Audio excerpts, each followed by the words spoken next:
Saya sedikit mencoba membahas apa itu Nahdlatul Ulama kepada kaum Nahdiyin di mana saja berada.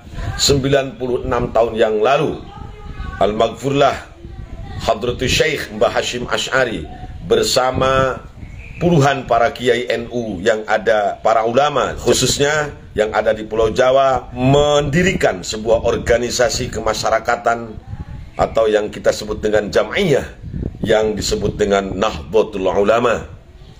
Kenapa disebut Nahdlatul Ulama? Nahdlatul Ulama itu menurut Gus Dur diambil dari dua suku kata. Yang pertama Nahdoh, yang kedua Al-Ulama. Nahdoh itu artinya kebangkitan.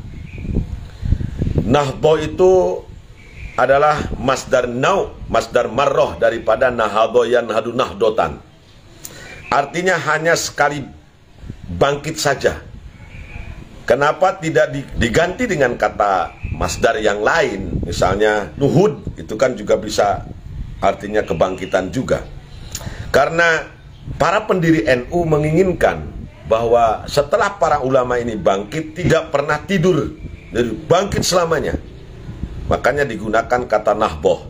Dan menurut Gus Dur Al-Maghfurlah, itu diambil dari nahboh itu oleh Hadratus Syekh Mbah Hashim dari salah satu hikmah yang disampaikan oleh Syekh Imam Ibnu Athaillah Sekandari dalam kitab hikam yang sangat populer. La tashab man la yanhaduka haluh wa la yadulluka 'ala Allahi maqaluh. Ada yang membaca la yunhiduka, ada yang membaca la yanhaduka. Dua-duanya benar. Kalau yanhadu berarti masuknya surasi mujarrad, kalau yunhidu surasi mazid. Maknanya sama, bangkit. Jangan kau temani orang yang ucapan dan perkataannya, ucapan serta sikap dan perilakunya tidak membangkitkan kamu menuju Allah. Wala yadulluka 'ala Allah maqaluh, serta ucapan dan perkataannya tidak menunjukkan kamu kepada Allah. Jadi kalau kita mau berteman itu ya carilah teman. Mau berguru itu carilah guru yang perilaku dan sikapnya bisa membangkitkan kita untuk rajin ibadah, yang ucapan dan perkataannya menunjukkan kita ke jalan Allah. Bukan ustadz-ustadz, mohon maaf, bukan dai-dai atau mubalik-mubalik yang justru menjauhkan kita dari Allah. Bukan mubalik atau kiai-kiai yang justru membuat kita renggang sesama muslim, membuat perpecahan di antara umat. Jangan ditemani orang yang seperti itu. Nahdlatul Ulama itu kebangkitan para ulama. Manhum al-ulama. Al-ulama ini kalau dalam bahasa Arab adalah merupakan jama' taksir dari kata alimun. Jadi bukan dari alim. Kalau alim itu tidak bisa dijama' taksirkan. Kalau alim jamaknya muzakkar salim, jadi alimuna. Atau kalau sedang nasab dan JR menjadi alimin. Sedangkan alimun wazan fa'il itu dijama' taksirkan menjadi ulama'u.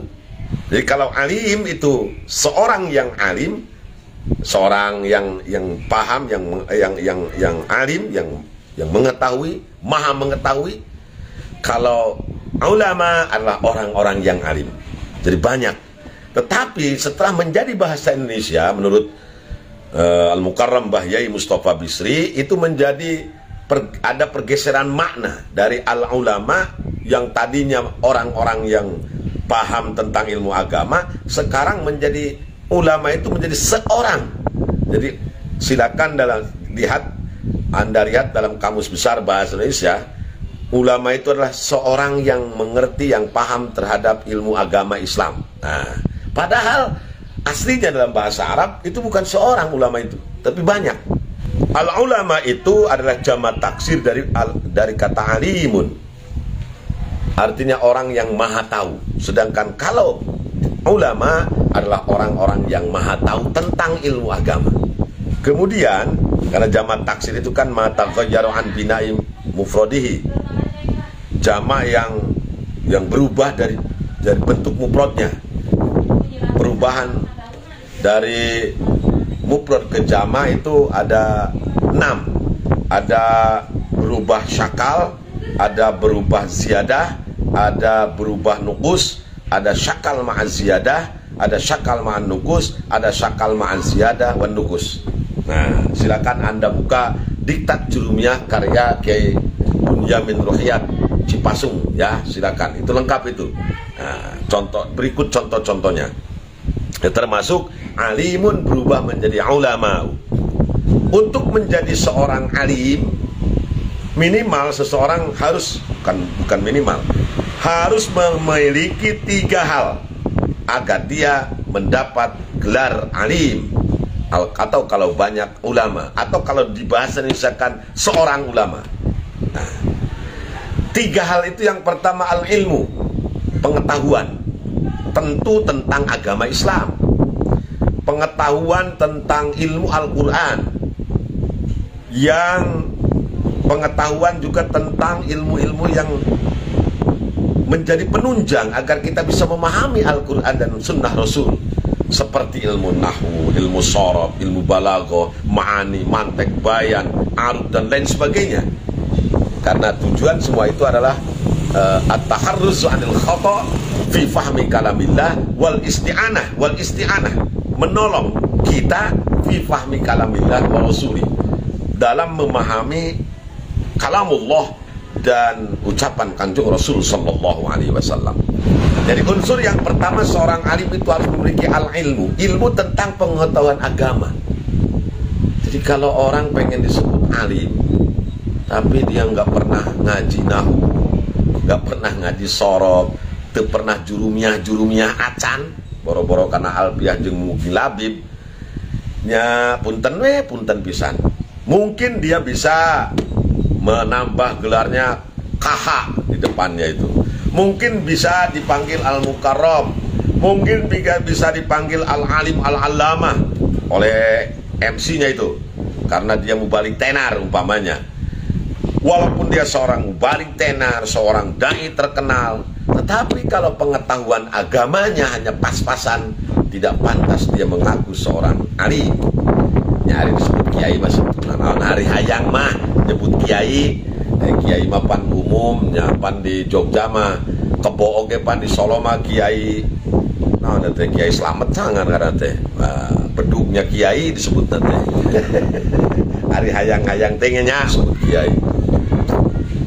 Jadi orang yang alim itu ya yang harus paham tentang harus tahu tentang ilmu agama. Yang kedua, unsur dari alim itu adalah al-fahmu. Jadi bukan hanya tahu, tapi dia bisa memahami. Karena belum tentu orang yang tahu itu paham. Oleh karena itu maka orang yang seorang alim itu harus memiliki ilmu, bukan hanya tahu tapi juga paham, memahami kandungan Al-Quran. Tentu paham terhadap kandungan Al-Quran itu harus didukung oleh sarananya, yaitu ilmu alat yang saya sebutkan tadi, nahwu, sorof, balaghah, ma'ani, mantik, dan lain sebagainya. Yang ketiga, nah ini yang paling penting ini, seorang alim, kalau Kang Mus pengen jadi disebut Kiai Haji, ya, ditulis dalam di banner, saksikanlah Islamiran yang akan dengan mubalik Kiai Haji Mustafa, atau dalam kurung Kang Mus. Nah, kalau misalnya Kang Mus pengen disebut Kiai Haji, hari itu tadi, pertama ilmunya harus siap, yang kedua pemahamannya terhadap keilmuan itu sudah benar, yang terakhir adalah al-amal, bisa mengamalkannya. Kalau Kang Mus bilang, "Oi, ghibah itu makan seperti makan bangkai saudaranya sendiri, jangan ghibah ya ibu-ibu," maka Kang Mus tidak boleh ngegosip siapapun. Ibu-ibu, bapak-bapak, hasud itu gak boleh. Hasud itu punya perasaan tidak enak kalau tetangga punya nikmat, kalau orang lain mendapatkan nikmat dan ingin nikmat itu hancur dari dia, pindah kepadanya. Nah, tetapi Kang Mus tiap hari ngomongin orang, Kang Mus juga hasud, Kang Mus juga sombong. Kang Mus bilang, ibu-ibu kita ini harus rajin sholat malam, padahal Kang Mus tidur melulu, umpamanya. Nah, itu namanya orang hanya bisa tahu tetapi tidak bisa mengamalkannya. Makanya dalam Al-Quran disebutkan bukan hanya orang yang beriman yang disukai Allah itu, yang mendapatkan, orang-orang yang dicintai Allah itu adalah wa'amilus sholihat. Setelah iman dilanjutkan dengan amal yang soleh. Nah, sedangkan amal soleh itu, amal kita khususnya yang mahdoh kepada Allah tidak mungkin akan benar jika tidak didasari dengan ilmunya. Jadi antara ilmu dan amal ini saling beriringan. Sering saya disampaikan oleh guru kita Kiai Ilyas Ruhiyat Al-Maghfurlah dulu di Cipasung, kita ini santri harus berilmu amaliyah dan beramal ilmiah. Berilmu yang diamalkan dan beramal yang berdasarkan ilmu. Banyak sekarang ini orang yang pinter. Saya juga pinter banget kalau ngomong ya. Saya kan mubalik, tapi untuk mencapai derajat ulama seperti Hadratus Syekh misalnya, sangat jauh sekali, jauh tanah ke langit. Mata kuringa sok era, lamun ayah jelmano nyebutkeun cenah KH Ahmad Ruhiyat, sudah cukup Ahmad Ruhiyat sajalah, Kang Uyan saja. Nggak usah KH-KH-an, karena saya haji juga belum tentu diterima. Kemudian kiai saya jauh, bukan kiai, ya sudah cukup Ahmad Ruhiyat Hasbi. Saya lebih senang disebut Kang Uyan daripada disebut kiai-kiai. Sok kadang-kadang aing macing teh ngece apa naon jelema teh ka aing nyebut kiai, aing teu bisa naon-naon, teu bisa ngaji teu naon disebut kiai. Ya pada sok ceramah meureunaan. Ya walaupun suka ceramah ya entong kiai teuing lah, ustadna nya. Ai ustad pada di madrasah ge, guru madrasah ge ustad atuh. Saya menghimbau kepada seluruh kaum Nahdiyin di mana saja berada, jangan takut berteriak bahwa kita ini NU. Suarakan dengan suara lantang bahwa kita ini kaum Nahdiyin. NU adalah organisasi yang benar. NU adalah jam'iyah yang didirikan oleh para ulama yang memiliki karomah. Jangan segan untuk mengaku NU. Jangan takut berjuang untuk NU. Jangan sungkan berkorban demi Nahdlatul Ulama yang kita cintai. Jangan biarkan kaum Wahabi dan kaum-kaum yang lain merobek-robek bendera NU. Jangan biarkan bendera NU di rumah kita lusuh. Ganti dengan yang baru. Kibarkan bendera NU di setiap rumah Anda. Tanamkan rasa cinta kepada para ulama di hati Anda. Insya Allah hidup kita akan berkah. Wallahul muwaffiq ila aqwamit thoriq. Assalamualaikum warahmatullahi wabarakatuh.